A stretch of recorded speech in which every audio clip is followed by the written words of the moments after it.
ফ্যামিলিদের এই যে ক্রাইসিস, এই যে আমাদের সমাজে যে উঁচু নিচু যে ভেদাভেদ, সেই ভেদাভেদের গল্পটাই হচ্ছে ব্ল্যাক অ্যান্ড হোয়াইট।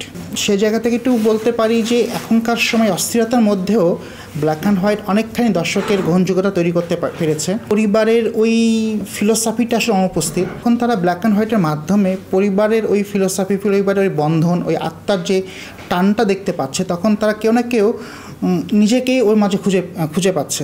নিত্য নতুন যে এক্সপিরিয়েন্সটা গ্যাদার করছে, সে জায়গা থেকে ব্ল্যাক অ্যান্ড হোয়াইটের মাত্রা ভিন্নভাবে উপস্থাপন হবে। আচ্ছা, ব্ল্যাক অ্যান্ড হোয়াইট গল্পটা হচ্ছে বেসিক্যালি একটা ফ্যামিলির গল্প। আমরা প্রতিটা ফ্যামিলির মধ্যে কিছু গল্প পাই, যে গল্পগুলো কখনো খুব রঙিন, কখনো খুবই কালো।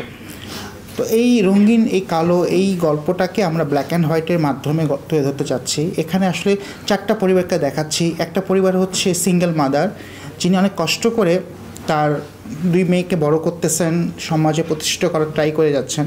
আরেকটা পরিবার হচ্ছে যারা সমাজে খুব উচ্চবিত্ত, যাদের কাছে আসলে মানুষের মূল্যটা বলতে কিছু নাই, তাদের কাছে মূল্য হচ্ছে তাদের টাকা। তো এই যে ফ্যামিলিদের এই যে ক্রাইসিস, এই যে আমাদের সমাজে যে উঁচু নিচু যে ভেদাভেদ, সেই ভেদাভেদের গল্পটাই হচ্ছে ব্ল্যাক অ্যান্ড হোয়াইট। আমার প্রত্যাশা যেটা একটু বলতে পারি, আমরা যখন এই কাজটা শুরু করি তখন আসলে চ্যানেল থেকে বা আমাদের সবার অনেক এক্সপেকটেশন ছিল এবং অনেক প্রেশার ছিল।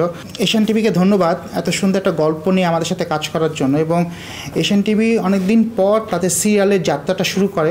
সে জায়গা থেকে একটু বলতে পারি যে এখনকার সময় অস্থিরতার মধ্যেও ব্ল্যাক অ্যান্ড হোয়াইট অনেকখানি দর্শকের গ্রহণযোগ্যতা তৈরি করতে পেরেছে, এবং এশিয়ান টিভিতে এই কাজটি এখন টপ র্যাঙ্কিংয়ে আছে।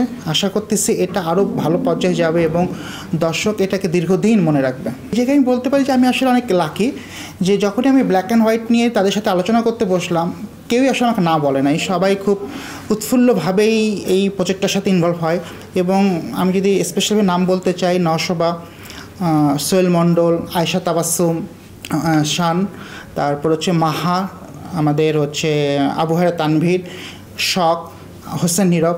তো সবাই এই প্রজেক্টে খুব এক্সাইটেড ছিল, এবং এই প্রজেক্টটা করতে যে আমি যে জিনিসটা সবচেয়ে বেশি মজা পাই সেটা হচ্ছে যে শিল্পীদের কোঅপারেশনটা। এবং প্রতিটা শিল্পী এই কাজটা নিয়ে অনেক সিরিয়াস। তারা চায় যে কাজটা যেন আরও সুন্দর হয়, আরও দর্শকের কাছে গিয়ে পৌঁছানো যায়, এটা নিয়ে তারা প্রতিনিয়তই চেষ্টা করে যাচ্ছে। এখানে আলাদা করা দর্শক একটাই কারণ, সেটা হচ্ছে মানুষ এখন এত বেশি কি বলবো, যে নিউক্লিয়ার ফ্যামিলিতে অভ্যস্ত হয়ে গেছে। তো তাদের কাছে পরিবারের ওই ফিলোসফিটা আসলে অনুপস্থিত।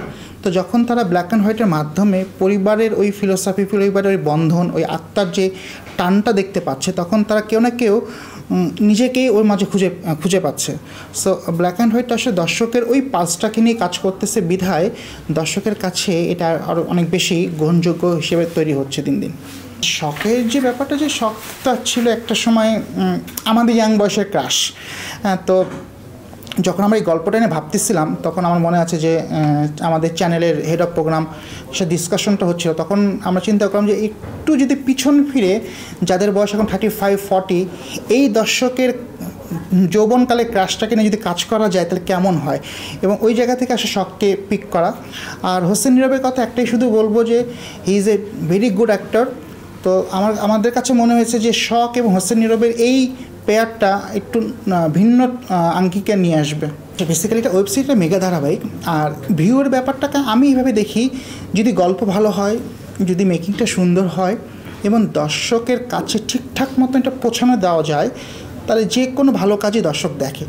তো আসলে আমরা আসলে ভিউয়ের পিছে না দৌড়ে যদি গল্পের পিছে দৌড়াই, তাহলেই আসলে দর্শকের পালসটাকে ধরা সম্ভব, দর্শকের কাছে জনপ্রিয়তাটা নিয়ে আসা সম্ভব। এশিয়ান টিভিতেই দেখতে পাবেন, এবং সেই দিনই রাত 10টা থেকে এশিয়ান টিভি এন্টারটেনমেন্ট চ্যানেলে দেখা যাবে। এই ব্ল্যাক অ্যান্ড হোয়াইটে যখন আমরা প্ল্যানটা করি, তখন আমাদের প্রথমেই ছিল যে শুধুমাত্র যারা প্রতিষ্ঠিত আমাদের তারকা, শুধু তারাই না, এর বাহিরে আমাদের আশপাশে অনেক নতুন মুখরা আছেন যারা আসলে সুযোগের অপেক্ষায় আছেন আর কি। এইরকম কিছু মানুষদেরকেও যদি একসাথে করা যায়, তাতে যেটা হবে, তাদের এক্সপিরিয়েন্স যেমন গ্যাদার হবে, পাশাপাশি এই ব্ল্যাক অ্যান্ড হোয়াইটের গ্ল্যামারটা অনেক বাড়বে। আর এখানে নতুন মুখ বলতে আছে হচ্ছে আয়েশা তাবাসসুম, সানজিদা হিমু এবং আহমেদ গোলাম দস্তিদার শান। এই তিনজনেরই এটা প্রথম সিরিয়াল এবং তাদের প্রথম নাটক। তো আশা করি তারা অনেক ভালো করবে, এবং তার নিত্য নতুন যে এক্সপিরিয়েন্সটা গ্যাদার করছে, সে জায়গা থেকে ব্ল্যাক অ্যান্ড হোয়াইটের মাত্রা ভিন্নভাবে উপস্থাপন হবে। আর সবচেয়ে আসলে বড় ধন্যবাদটা প্রাপ্য হচ্ছে এশিয়ান টেলিভিশনকে, কারণ এশিয়ান টেলিভিশন চায় যে নতুন মানে পুরাতনদের পাশাপাশি নতুনটা উঠে আসুক, এবং এশিয়ান টেলিভিশনের সহযোগিতার কারণে আসলে এই নতুন 3টা ছেলে মেয়েকে আমাদের লঞ্চ করতে অনেক ইজি হয়েছে। দেশে দেশে সবার সাথে দ্য নিউজ।